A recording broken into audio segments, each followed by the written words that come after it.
I like those scopes. I want to play holo, you know? You shouldn't balance operators on 1x scope variation when it doesn't impact balancing, when it's just a preference tool. Oh, he's on drones. Go, go, go. On drones. In bathroom. Come on. Off cam. Oh, that was... If you rush that guy, you would have won. Other guys were on side. Close left. Close left. Last guy side. The pulse.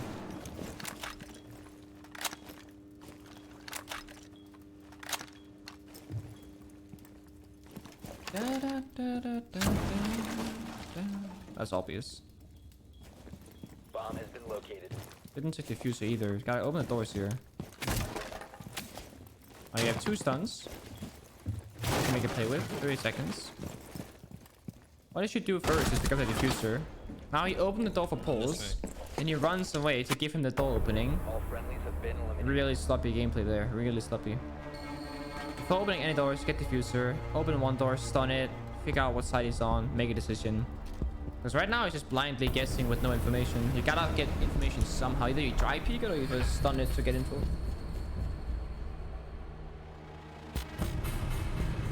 Thank you, Retro. Although his skin blended in with the walls, so it's kind of unlucky. Unlucky.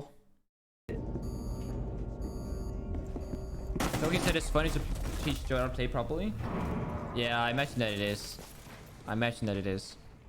I remember when Kento joined Ens or Sisu back in the days, like way back. And he would play Hibana on Cafe.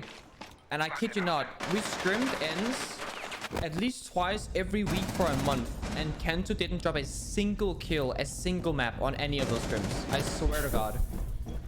Kento had such a hard time in the beginning. I remember that very specifically. At least against us. Like, that guy could not hit anything. Because, like, he had to play, like, he was in Hibana, he has a hard breach and shit. It's a whole different game. And imagine doing it now. Like, with the utility clear meta and communication being so difficult. Because I think the reason why teams like BDS or, you know, basically native speaking teams in Europe, you know, we're in a region where... Is he? He's dirty.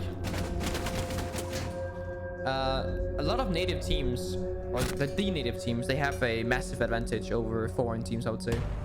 Like, the reasoning why Dark Zero can do what they do communication-wise is probably because they're native, because their comms are really fucking good. And I do think that some foreign or non-native teams in Europe has good comms, but reaching that level is extremely challenging if you're not native, I feel like. That's why we got more English natives, yeah. I mean, we have Kanto and Uno. No matter what we do, we'll always have the fucking rolling R's Finnish people. Like in a newest comms video, whenever Uno talks like... Yeah, our weakest part is our comms for sure. Like, with our current roster, we have more vocal players and everyone is contributing more. Back in the day, it was like me and Fabian, like, IGLing very strictly, I would say. And then nowadays, it's more like everyone participating and then Uno and myself doing the overall shot calling. But since everyone is contributing, because the meta especially, it's so much more difficult to communicate. Like, you have an IQ, a Thatcher, and a Ash, and they need to communicate where it is, how to clear them, what to kill, while we're holding flank, while we're executing, while we're calling out opponents. Like, it's a lot, man. And if one guy doesn't understand the priority, it just fucks everything up. How do you know if you're good enough to go pro? Most pro players have dominated most games from get-go. No, that's false. I think it looks like a lot of streamers and, you know, if a CSGO pro player were to dominate in another game. But think about it. If you were formerly a CSGO pro and you go into Valorant, you're supposed to dominate. It's the same fucking game. Reskinned. Slightly different mechanics, like, of course. But have you ever seen a really good CSGO player dominate in Siege from the get-go? No, like, never. Ever seen a Siege player dominate in Valorant? Like, who's never played CSGO before? No. Siege players were rated near the bottom of all FPS games to play in Valorant. Like, almost no good. Shroud? Shroud is good aim. Like, Shroud... Oh, also, Shroud is like... That's like saying... Like a 1 in a billion. Shroud is not just a player. Shroud is like the player, right? Shroud wasn't bad at Siege. He was average at Siege. Like, good aim, good idea. No map knowledge, of course, it takes time. No strategy knowledge, of course, it takes time. But Shroud just has really good understanding of how to learn, I feel like. I feel like I'm a little bit similar. Like, I feel like I was never an incredible player in any game. But I've been really good at a lot of games because I learn fast. Like, I'll pick up a game and I'll usually be very good at it. Not just a video game, but usually like most things in life. But I rarely surplus into like incredible skill. But I'll really quickly rise up to like average, above average. And then just plateau. Shroud has really good aim. And really good like learning understanding. But I don't think you can learn a game like Siege without just investing a fuck ton of time. Because the game just requires knowledge and that just takes time. And you're not gonna learn the maps without playing the maps, right? Stuff like that. Where did this captain go? You have located a bomb. He's not even on cams, he's just AFK. He's not even on cams, he's just AFK! What? He's trolling.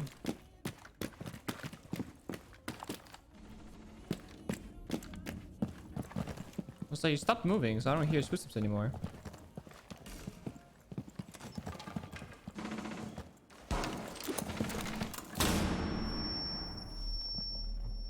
Like, my aim for a pro league player is very average, for example.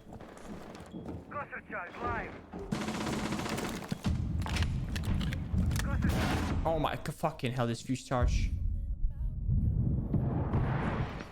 Fuse, please, mercy. Oh lord. That guy was on cam still.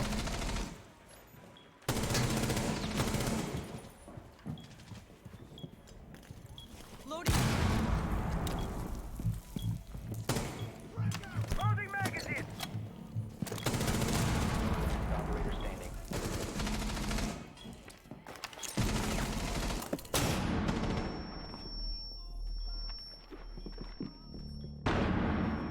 My turtle peeker.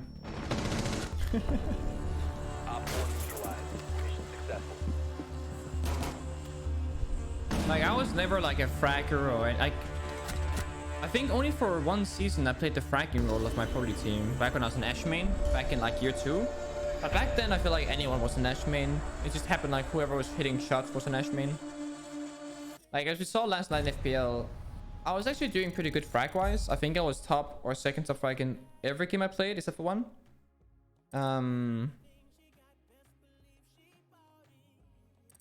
But I don't really get kills because like I outperform. It's more like I out understand or out position, which leads to kills in this game.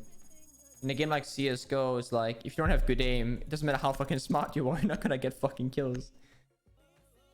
And like that, I feel like that's what I'm good at, like 1vx scenarios, clutches. But like if Shaika runs in the door and I'm holding the door, I probably die. You know, like that's not the game I can. That's not someone I can challenge. But I don't really take those fights either. But when I get forced into them, I get fucking clapped. That's where I'm weak. I was the highest rated player over 5 years with Nesk. Yeah, but that's just my consistency, right? I am consistently average. And that's really difficult to be. A lot of people, they're really good or quite bad. I have been consistently over 1.0 rating my entire career. I think only 1 or 2 tournaments my entire life I've played -1 rating or less than 1 rating. And most people don't sustain a 1.0 rating for 5 years alone. Because that is probably the most impressive part about my career, is that I've been playing for 5 years, which is longer than... I've played the most of any European player in Pro League, that is.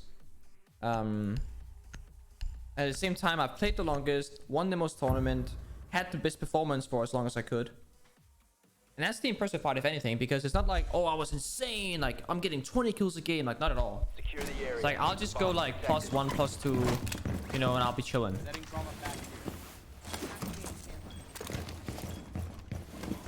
Yeah, Invitationals 2018 was my peak performance. Like I was literally unstoppable, like no joke. Invitational 2018, I dropped 15 kills every single game, every single map. It was ridiculous. And I had the best stats that tournament by far as well. Like that was, but I felt it like during that tournament. I remember sitting in group stage, backstage in like the play area, and I was like, I'm not gonna lose this fight. I would peak anyone with confidence. The game, like the meta back then, how the game was working, I was so far ahead of almost every other player. And then I slowly dipped down, and the current meta, or like the meta for the last year, goes against anything that I play for. Like the meta for the last like I don't know 8 months or so. It's something that I hate. Like I'm not good in this meta whatsoever, and it shows statistically. Like I've had way worse seasons. Still like average, but not like good, you know. Yeah, a lot of people compare like Shaq was better than me, and I agree he is. But I'll be very worried for Shaq if he wasn't, because he's a fragger and I'm not. You know, it's not my job to get any kills in theory. Obviously I should, but I'm a support flex IGL player, and I always have been. I just happen to get more frags than a lot of other support players, for example. Like someone like Brit, for example, is also like showing up big on support as well. New season will make Siege great again? I disagree. Like Melusi, Ace, like that's the Pro League season, right? The new scopes are poorly balanced, and they keep changing it. Chalet is kind of, I mean, it's not bad, but it's like average if anything. The yellow ping on camp is extremely absurdly overpowered. That guy was holding me, by the way. It's a bug. Like, I would say the new season is gonna be okay. I wouldn't say game changing, but it's gonna be okay. I wouldn't say new scopes is a reason to get hype. It's accessibility that most other games have, and we just don't. Fuck,